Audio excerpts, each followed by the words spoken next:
सर्वांना चला तर आज आपण पुरणपोळी बरोबर केल्या जाणारा सार किंवा कटाची आमटी याची रेसिपी पाहणार आहोत।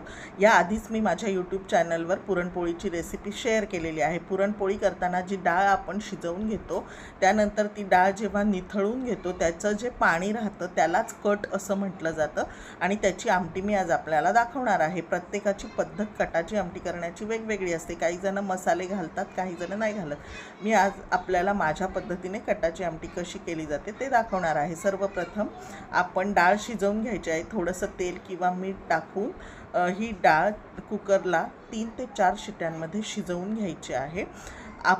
जेव्हा पुरण न करता थोडंसं ही डाळीमध्ये कटाची आमटी करू शकतो अशीच कृती करायची आहे। त्यानंतर आपण पाहू शकता की डाळ छान मऊसूत शिजलेली आहे। आता ही डाळ आपल्याला पुरणाच्या चाळणीवर छान निथळून घ्यायची आहे। त्यातलं सर्व पाणी आपण काढून टाकतो पुरण शिजायच्या आधी। तर अशा प्रकारे कृती करायची आहे आणि आपण पाहू शकता थोडीशी जी डाळ आहे, जास्त डाळ नाही टाकायची आहे, नाहीतर मग ते खूप असं चांगला नाही होत कटाची आमटी। थोडीशी डाळ टाकायची आहे। हा जो उरलेला आहे त्यालाच कट असं म्हणतात। त्याच्यानंतर आपल्याला कांदा लसणाचा मसाला वाटायचा आहे। त्याच्यासाठी तो आपल्याला छान भाजून घ्यायला लागेल।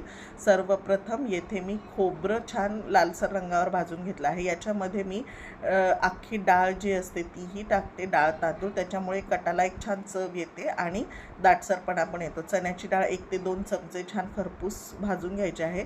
1 चमचा तांदूळही छान तेलावर भाजून घ्यायचा आहे। त्यानंतर 1 चमचा बडीशोप तीही भाजून घ्यायची आहे। त्याच्यानंतर कांदा लालसर भाजून घ्यायचा आहे। त्याच्यामध्ये थोडा कढीपत्ता आणि आपलं जे आहे थोडीशी कोथिंबीर, आलं लसूण हेही त्याच्यावर भाजून घ्यायचं आहे। त्याच्यानंतर हा मसाला भाजलेला आपल्याला आता थंड करून वाटून घ्यायचा आहे। तर मिक्सरच्या भांड्यात सर्वप्रथम डाळ, तांदूळ, बडीशोप आणि थोडासा कढीपत्ता घालून ते वाटून घ्यायचं आहे पहिल्यांदा, नाहीतर मग सगळं एकत्र वाटलं तर ते छान बारीक नाही होणार।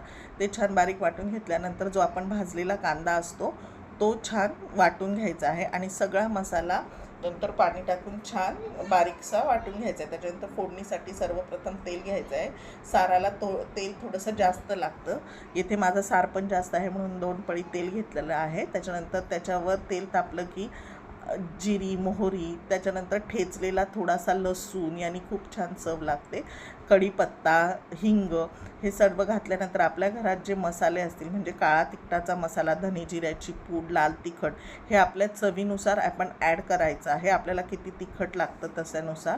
त्याच्यानंतर जो वाटलेला मसाला आहे तो छान तेल सुटेपर्यंत परतून घ्यायचं आहे। बारीक गॅसवर हे सगळं करायचं आहे। मोठा गॅस ठेवला तर ते जळण्याची शक्यता असते, म्हणून बारीकच गॅसवर हे सगळं परतून घ्यायचं आहे। त्याला तेल सुटल्यानंतर जो आपण कट ठेवलेला असतो म्हणजे डाळीचं पाणी ते त्यामध्ये ॲड करायचं आहे।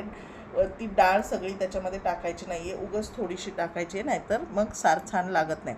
आणि त्याच्यानंतर आपल्याला हवं तेवढं पाणी ॲड करायचं आहे, दाट पातळ।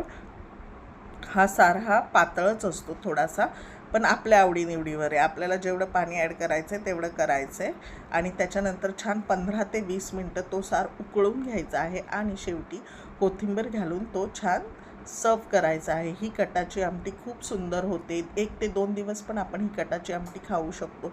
शिळी झाली की ती अजून सुंदर लागते। आपण पाहू शकता किती सुंदर त्याला छान दाटसरपणा आलेला आहे। आम्ही थोडी पातळ ठेवतो, आपल्याला आवडली तर दाटही ठेवू शकता। अशा प्रकारे माझी रेसिपी नक्की करून पहा।